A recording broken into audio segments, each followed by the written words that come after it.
자, 여러분은 하나님께로부터 은혜를 받은 사람이라 하는 그런 믿음들을 갖고 사십니까? 만약에 그러시다면 무엇이 가장 큰 은혜라고 생각을 하십니까?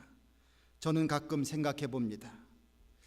나 같은 사람이 만약에 하나님을 믿지 않고 내 마음대로 살고 부어라 마셔라 이런 무절제한 삶을 살았다면 나는 죽어도 벌써 죽었을 것이다. 이런 생각을 해보게 됩니다.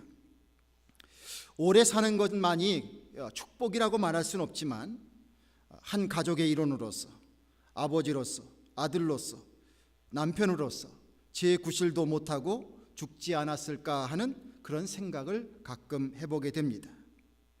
주님 때문에 제 생명이 연장되고 있다고 저는 확신합니다.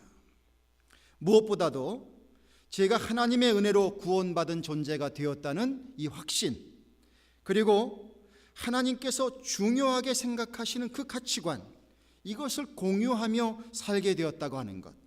그래서 세상에 비굴하게 굴복하지 않고 소신껏 당당하게 살아가는 것이 너무나 큰 은혜다라고 저는 믿습니다.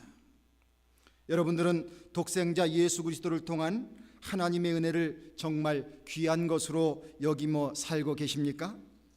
오늘 말씀 가운데 주님이 주시는 은혜를 누리며 사는 길, 그것이 무엇일까를 주님께서 우리에게 주신 대로 함께 배워나가는 시간이 되기를 바랍니다. 1절 말씀을 보면 우리가 하나님과 함께 일하는 자로서 너희를 권하노니 하나님의 은혜를 헛되이 받지 말라, 이렇게 말씀하고 있습니다. 이 말씀 속에 우리가 깨달을 수 있는 것은 우리는 주님의 나라를 위하여 함께 일하는 사람들입니다. 각자가 세상적으로 일하시는 일터는 다 다릅니다. 그러나 하나님 안에서 영적으로 이해할 때 우리는 주님의 나라를 위하여 함께 일하는 동역자입니다. 말씀을 통해서 깨달을 수 있는 것은 동역자 의식을 가지라는 거예요. 자, 성도님들께 이렇게 질문해 볼 수가 있습니다. 자, 여러분들 경기장이 있습니다. 경기장이 있다고 한번 상상을 해 보십시오. 자, 거기에 이제 선수들이 있는데, 자, 이것을 교회로 따지면, 자, 이제 경기장에서 뛰는 그 선수가 누굽니까? 이렇게 질문을 해 볼 수가 있습니다. 자, 저기 이제 포틀랜드 다운타운에 가면 농구 경기장 큰 데가 있죠? 예, 그 안에서 이제 농구 선수들이 이제 경기를 하는 것입니다. 자, 그러면 그 플로어에서 막 뛰는 선수가 있습니다. 그것을 교회라고 만약에 비유를 한다면 거기서 뛰는 선수는 누굽니까? 누구라고 생각하세요? 잘 안 들립니다. 누구라고요? 예, 맞습니다. 많은 경우는요, 이런 질문을 하면 그 선수가 목사님이래요. 예, 그래서 목사님을 막 이렇게 응원하는 거죠. 아, 우리 목사님 참 잘하신다. 슛도 잘하신다.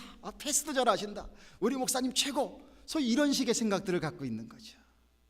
그런데 좀 더 이것을 정확하게 대비를 한다면 그 플로어에서 열심히 뛰고 있는 선수는 다름 아닌 우리 성도님들이십니다. 뭐 저도 저의 역할이 있어야 될 거 아니겠어요? 그럼 저는 그 경기장에서 어떤 역할을 맡는다고 굳이 비유를 해야 될까요? 코치 역할을 하는 것이 맞을 거라 생각이 듭니다. 그리고 그 경기하는 것을 이제 스타디움에서 쭉 앉아서 구경하는 사람들이 바로 세상 사람들인 것입니다. 자칫 우리는 목사님이 하고 나는 그것을 구경하면서 박수 쳐주고 나는 관중의 입장에 있다, 이런 생각을 가질 수가 있습니다.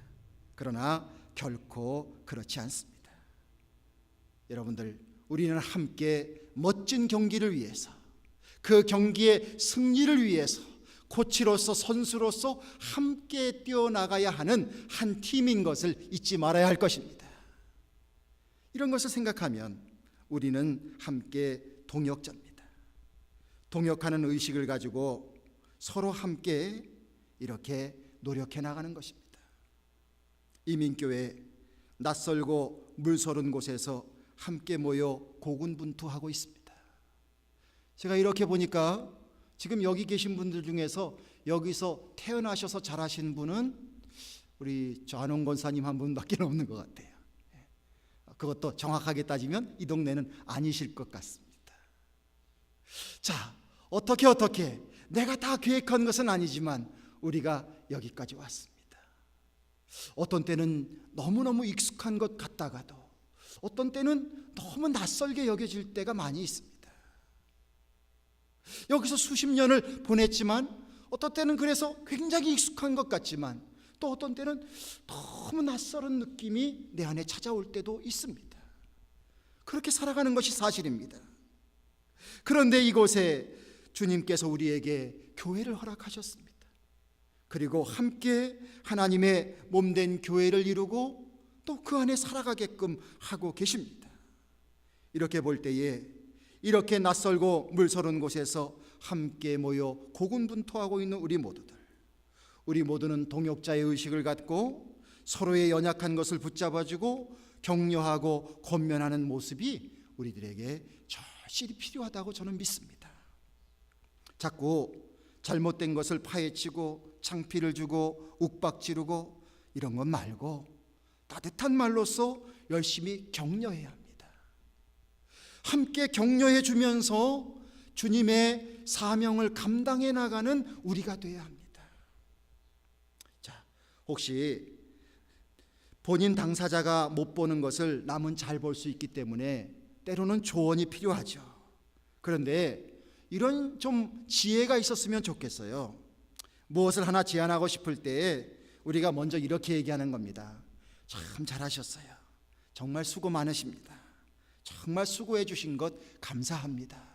그런데 요거는 이렇게 하면 좀 어떨까요? 만약에 그렇게 얘기한다면 그것을 듣는 사람이 굉장히 그래도 너그러운 마음으로 받아들일 수 있을 것입니다. 그런데 잘하는 것은 다 빼놓고 수고하는 것은 다 뒤로 제쳐놓고 그냥 급한 마음에 뭐가 잘못됐다고 얘기하고 이건 이래야 된다고 얘기를 하게 되면 그 마음속에 반감이 생기는 거죠. 너나 잘해라. 너는 뭘 얼마나 잘나서 그런 얘기를 하느냐? 우리가 이런 마음이 드는 것이지요. 성도 여러분, 우리가 서로 동역자의 의식을 갖고 하나님의 일을 함께 해나가는 하나님의 은혜 속에 살아가는 우리 모두가 되기를 주님의 이름으로 축원을 드립니다. 내 몸 가운데 어느 한 곳이 아프면 우리 모두가 불편함을 겪고 있습니다. 그런 것을 우리가 아는 것처럼 우리가 동역자로서 함께 동역자 의식을 가지고 서로 격려해주며 이 터프한 시츄에이션에서 이 정말로 어려운 상황 속에서 하나님의 나라와 귀한 일을 위하여 함께 해나갈 수 있고 서로 격려해주면서 함께 끌어주고 밀어주는 그러한 우리의 관계가 되는 것, 이것이 하나님께서 우리에게 주시는 복음의 귀한 메시지인 줄로 믿습니다.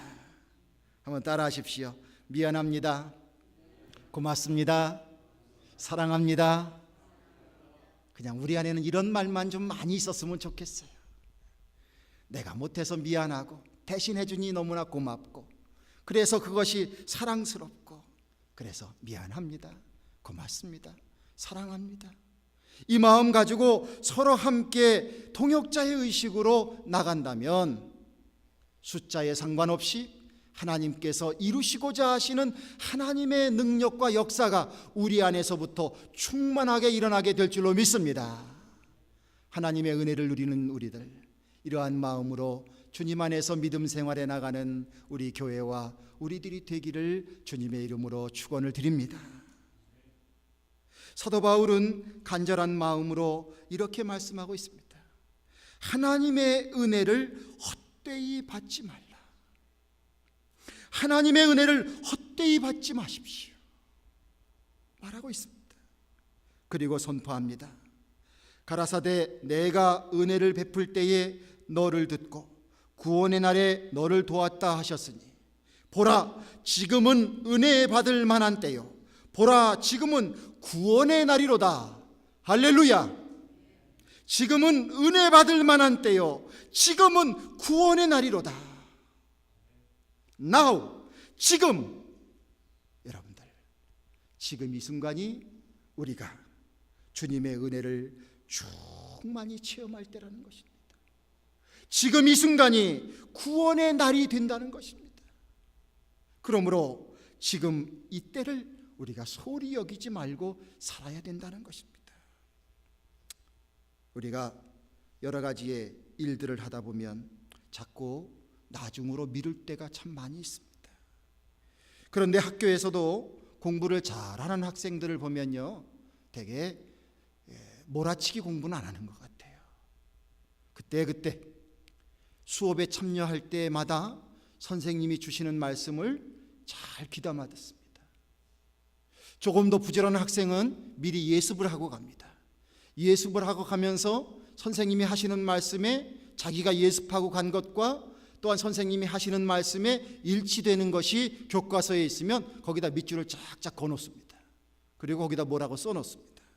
그러면서 그것을 잘 이렇게 자기의 개념을 정리를 합니다. 자, 그렇게 하면서 하루하루 쌓여져 가는 거죠. 복습도 하고요. 자, 그렇게 하면서 이제 중간고사, 기말고사가 되면 크게 그렇게 고생하지 아니하고 이제 공부를 해 나가는 것입니다. 그런데 많은 학생들, 정말 공부를 잘하는 학생들 말고 많은 학생들은 대개 예습 안 합니다. 그냥 그날 늦지 않고 가는 것만도 대견한 거죠. 빠지지 않는 것만도 대견한 거죠. 그래서 가서 이제 선생님 말씀을 듣습니다. 그런데 전날 딴 거 하느라고 늦게까지 잠을 안 잤습니다. 자, 선생님을 쳐다보고 있긴 하지만 벌써 내 속은 잠을 자고 있어요. 그리고 다른 생각이 잔뜩 들어 있습니다. 듣고 있고 눈을 맞추고 있는 것 같지만 내 생각 속에는 이제 다른 곳으로 다 가득 차 있는 거예요. 수업이 끝나면 오늘 뭘 하고 누구를 만나고 별의별 생각들을 다 하는 거죠. 자, 그러다가 나중에 벼락치기 공부를 해보려고 합니다. 중간고사 스케줄 또한 기말고사 스케줄이 나오면 그거에 따라서 요건 4시간만 이렇게 공부해야지, 요건 어떻게 해야 되지, 이렇게 하면서 이제 스케줄을 짜가지고 공부를 곧대서 하려고 합니다. 그런데 인간이 자기가 계획 세운 대로 되지를 않아요.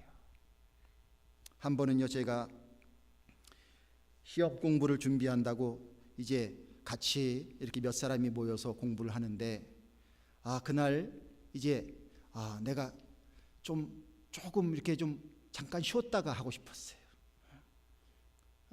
교회 뒤에 공부방이 있었는데 거기에 몇몇 사람이 같이 모여서 이제 공부를 하는데 커피 한 잔을 좀 진하게 타서 마셨어요. 이렇게 사발에다가 타서 마시고, 그리고서 이제 이렇게 공부를 하려고 그러다가 조금 피곤함이 찾아와요. 내가 30분만 좀 잘게? 그랬는데요, 같이 공부하던 사람들이 저를 안 깨웠어요. 몇 시간을 내쳐 잤어요. 일어나서 보니까 이제 얼마나 허탈한지, 남은 시간은 얼마 안 남았고 그 결과는 뻔하지 않습니까? 한 번은 신학교에서 히브리어 시험이 있었습니다. 밤을 새워서 공부를 해야 되겠다, 그런 생각이 들었습니다. 그래서 학교 도서관에 24시간 열어놓는 데서 잠을 안 자고 밤새 공부를 했습니다. 근데 신경을 쓰니까요, 자꾸 화장실에 가게 되더라고요. 화장실을 들락날락.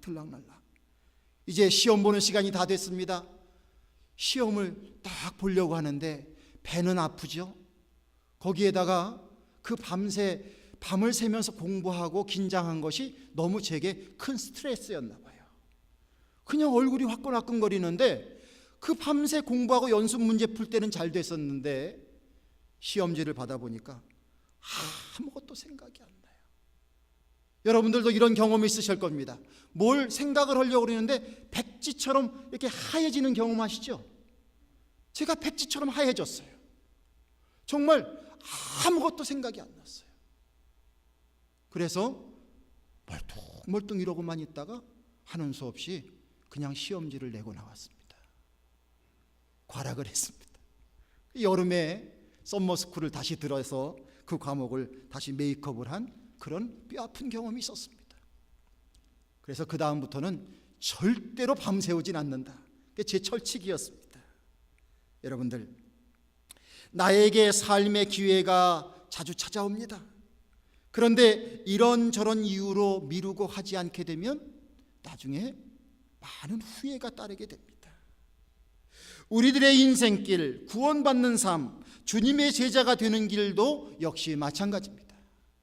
오늘 지금 이 순간, now, 지금 이 순간을 우리가 소홀히 하게 여기게 되면 결국 구원받는 삶에 주님의 제자가 되는 길에 낙제 점수를 받을 수도 있습니다. 주님께서 우리들에게 말씀을 전달해 주십니다. 지금이 은혜 받을 때입니다. 여러분들 이 말씀을 마음속에 새기기 위해서 옆에 계신 분들과 한번 그렇게 다짐하시면 좋겠습니다. 지금이 은혜 받을 때입니다.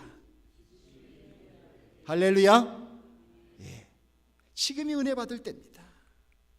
우리가 그 마음으로 살아가는 사람이 바로 주께서 주시는 은혜를 헛되이 하지 않는 사람이라는 겁니다. 날마다 내가 주님의 은혜를 받을 때라는 마음으로 살아가게 되면 그것이 준비하는 인생이 되고 하나님의 주시는 축복과 은혜를 누릴 수 있다는 말씀입니다.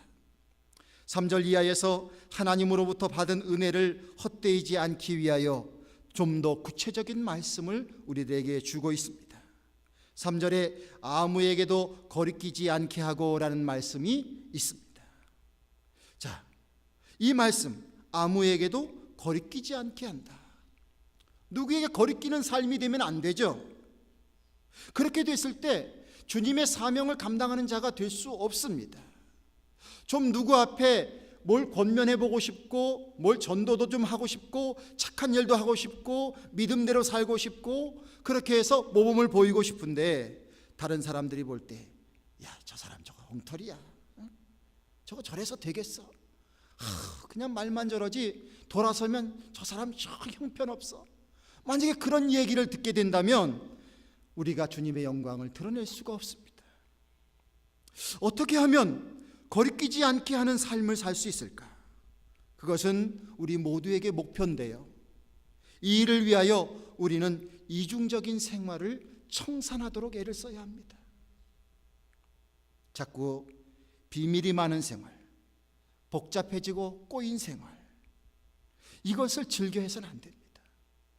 우리 그리스도인들은 이런 것을 자꾸 즐겨해서는 안 돼요.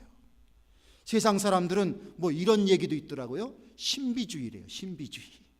너무 잘 밝혀지면 식상해진다는 거예요. 그래서 왠지 뭔가 이렇게 비밀스러운 듯한 뭔가 이렇게 다 안 보여주고 한 번에 다 이렇게 드러내지 않고 뭐 이런 비밀주의를 가져야 그래야 그 사람의 생명이 오래 간대요.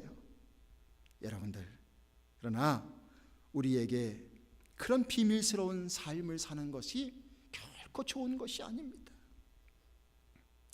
회개할 것을 회개하고 청산할 것을 청산하고 사과할 것을 사과하고 하나님께서 은혜 베푸심을 믿고 음지에서 양지로 나와야 합니다. 음지로부터 양지로 나와야 합니다. 그래야 상대방에게 믿음을 주는 존재가 됩니다. 거리끼지 않는 삶을 살아가게 되는 것입니다. 우리가 아무리 감추려고 해도 결국 모든 것이 가려질 수 있는 것은 아니라는 것을 알게 됩니다. 하나님 앞에서, 사람 앞에서 내 자신을 감추려고 하지 말고 우리 하나님 무소부재하시고 전지전능하셔서 모든 것을 아시는 하나님께서 우리의 삶을 지켜보고 계신다는 그 말씀을 우리가 믿어야 할 것입니다. 잠언서 말씀에 우리의 삶을 평탄케 해주시는 것이 하나님이시라고 말씀하셨습니다. 이런 말씀을 생각할 때에 주님께서 나를 지켜보고 계시다는 그 믿음을 가지고 그 믿음의 확고함 속에서 주님 앞에 손들고 나가며 더욱더 밝은 삶을 살기 위해서 애쓰는 우리 모두가 되기를 주님의 이름으로 축원드립니다. 세상적으로는 감출 것은 감춰야 합니다. 가릴 것은 가리워야 합니다. 숨을 것은 숨어야 합니다. 그러나 하나님을 믿고 사는 사람은 하나님께 의지된 바 되었을 때에 하나님께서 우리를 지켜주신다는 믿음을 갖게 됩니다. 여러분들, 혹시 이러한 삶으로 인해서 내 자신의 삶이 어려운 분이 계십니까? 주님께 더욱더 기도하는 인생들 되시길 바랍니다. 주님, 저로 하여금 비밀이 없는 삶을 살게 하옵소서. 주여 숨어 살지 않게 하옵소서. 주여 그늘 속에 살지 아니하고 빛 가운데 살게 하옵소서. 이런 마음을 갖고 주님 앞에 기도하는 인생들 되길 바랍니다. 사람들이요, 악한 것을 가지고 숨고 또 숨게 되면 그 숨은 곳에 똑같은 사람을 만나게 되어 있습니다. 우리가 피하고 또 피하면 그 피하는 곳에 나를 잡아먹을 사람이 기다리고 있습니다. 사망의 문턱이 그렇게 기다리고 있는 것입니다. 사탄의 시험이 그렇게 찾아오는 것입니다. 그러기에 주님의 은혜를 헛되이 하지 않기 위해서 아무에게도 꺼리끼지 않는 삶을 살기 위한 주님의 능력과 은혜를 간구하는 이 마음의 자세, 이것을 그냥 흘려보내지 마시고 더욱더 우리가 그 안에서 살아가자고 하는 것이에요. 그러면 주님이 주시는 은혜와 평강과 자유함과 기쁨을 누릴 수 있는 삶, 이전보다 분명히 다른 삶으로 복되게 살아가게 될 줄로 믿습니다. 4절에는 오직 모든 일에 하나님의 일꾼으로 자천하여 라고 말씀하고 있습니다. 마지못해서 하는 것과 스스로 하는 것은 너무나도 차이가 있습니다. 한때의 공산주의가 새로운 세계의 이념인 양 세계의 많은 구석구석을 점령해 들어갔습니다. 그 이론에 많은 사람들이 심취해 갔고, 그래서 우리 인간의 지식으로 새로운 세상을 열어보겠다, 그런 마음을 가지고 누구나 평등한 사회, 자기가 얻을 만큼 원하는 대로 가져가는 사회, 뭐 이런 것을 생각하면서 공산주의를 버티려 나갔습니다. 공산주의를 위하여 혁명이 일어났습니다. 많은 생명을 죽이면서 혁명이 일어났습니다. 그러나 한 세기가 지난 이후에 공산주의의 결과는 무엇입니까? 그것이 다 허구였음을 보여주고 있습니다. 오히려 민주주의가 좀 더 높은 효율성을 보여주는 것은 개개인의 자발심을 독려해 주는 면이 있다는 것입니다. 열심히 노력하고 노력한 만큼 대가를 얻고 인간 자신 한 사람 한 사람의 존엄성을 인정해 주고, 그래서 그들로 인하여서 함께 합치가 되어 나가는 그런 결정들을 존중해 주고, 자, 이것을 통해서 좀 더 열심히 살고 좀 더 윤택한 삶을 사는 것, 이것을 우리가 알고 있는 것입니다. 우리도 주님의 일꾼으로서 자원하는 심령이 되시기를 주님의 이름으로 축원을 드립니다. 혹시 성경 말씀을 읽으면서 내가 이것을 어떻게 지킬 수 있을까? 특별히 구약 성경의 말씀을 읽고 막 이렇게 하면서 내가 이걸 정말 지킬 수 있을까? 왜 괜히 믿음 생활을 한다고 해서 내가 이런 무거운 짐을 지고 살지? 이렇게 모든 것을 무거운 것으로, 내가 이 의무를 감당하는 것에 대해서 굉장히 무거움으로 받아들일 수도 있는 그 심성이 우리에게 있을 수 있습니다. 그런 느낌이 있을 수 있습니다. 그런데 여러분들, 우리가 이러한 것을 율법적으로 내가 꼭 지켜야 될 의무라는 마음만 가지고 살아가는 그런 신앙의 생활은 어떻게 보면 너무나도 힘들고 어려울 수 있지만, 그러나 주께서 주시는 은혜 가운데 자원하는 심령이 된다면 그 자원하는 심령을 통하여 모든 것을 기쁨으로 감당하게 될 줄로 믿습니다.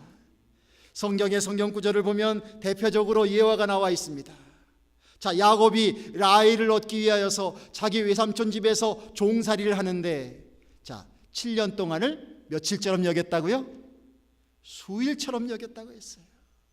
그 마음속에 라헬을 사랑하는 그 마음이 앞서게 되니까 그 종살이를 하는 7년, 또 속아서 7년을 더 종살이를 하게 되는데 14년의 삶이 수일처럼 지나가게 된 것입니다. 우리도 마찬가지입니다.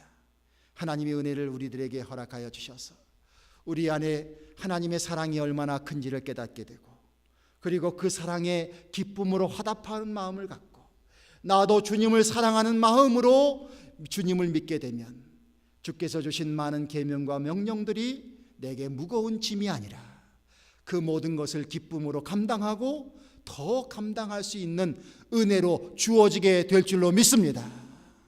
그 마음으로 주님 안에 살아가게 되는 것이지요.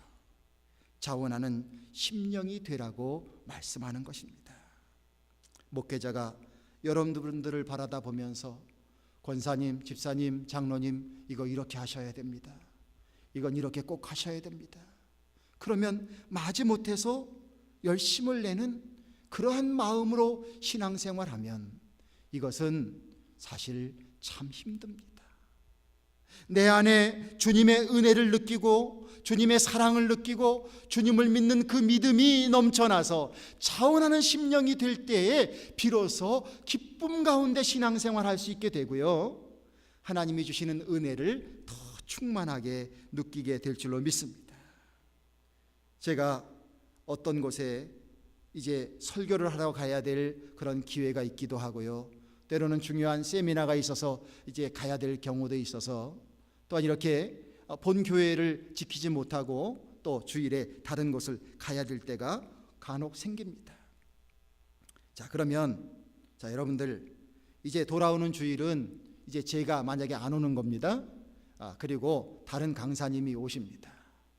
자, 그러면 우리 교회의 교인들의 주일 출석하는 숫자가 달라져야 될까요? 똑같아야 될까요? 어떻게 생각하세요? 어휴, 이거 주보를 보니까 목사님 다음 주에 어디 가시네? 야, 잘 됐다. 나도 어디 가자. 자, 이런 생각이 마음속에 들 수도 있습니까? 없습니까? 왜 그런 마음이 들죠? 목사를 바라다 보면 그런 마음이 들 수도 있는 거예요. 자, 그러나 여러분들 이렇게 생각하면 어떨까요?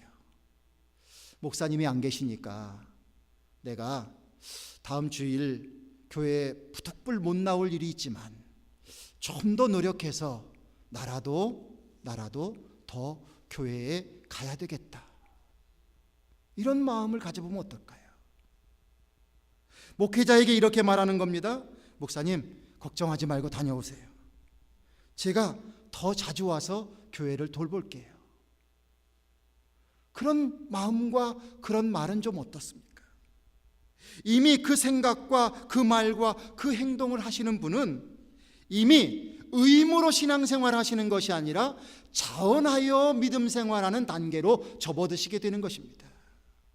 자원하는 심령이 돼서 하나님이 내게 허락하신 이 교회가 내 교회이고, 그래서 내가 더욱더 자리를 지키고 또한 이 모든 것을 감당해야 되겠다, 이 마음을 갖는다면 여러분들 교회에 오는 그 마음과 그 발걸음이 더욱더 기쁘고 좋지 않겠습니까?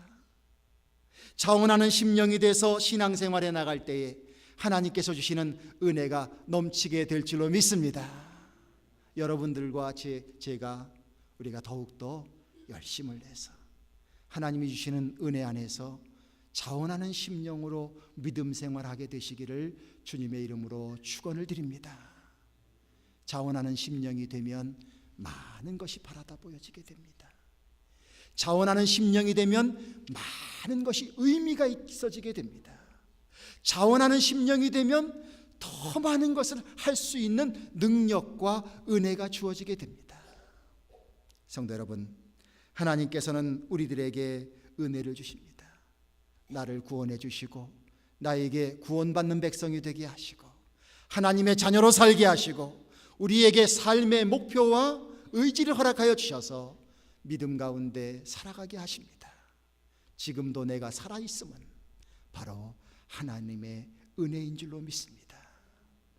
오늘 함께 나눈 귀한 말씀을 통해서 더욱더 하나님의 은혜를 간직하는 그 은혜 속에 살아갈 수 있는 우리 모든 성도님들 되시기를 바랍니다. 나머지의 말씀은 다음 주에 더 말씀을 드리도록 하겠습니다. 기도하겠습니다.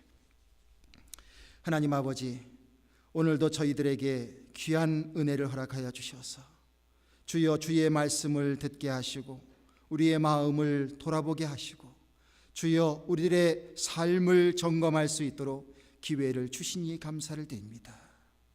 지금이 은혜 받을 만한 때요, 지금이 구원의 날이라고 하는 귀한 소식을 주셨습니다. 주여 우리로 하여금 주께로부터 받은 은혜를 헛되이 하지 말라고 하는 주님의 말씀을 듣게 하셨습니다. 주여, 작은 것 때문에, 세상 것 때문에 주여 우리가 지켜야 할 정말 소중한 것을 버리지 않는 저희들 되게 하여 주시옵소서. 우리의 생명의 근원도 하나님이시여, 우리의 삶의 생사화복의 모든 근원도 하나님이심을 믿습니다. 주여, 더욱더 믿음 가지고 주님의 말씀을 소중히 여기며 주님 안에서 믿음의 확신을 가지고 살아가는 자들 되게 해주셔서 어지러운 세상 속에 정말 한 줄기 귀한 빛이 되게 하여 주시고 또한 귀한 밑거름 될 수 있는 우리 모두가 될 수 있도록 주님 축복하여 주시옵소서. 우리 주 예수 그리스도의 이름을 받들어 기도드리옵나이다. 아멘.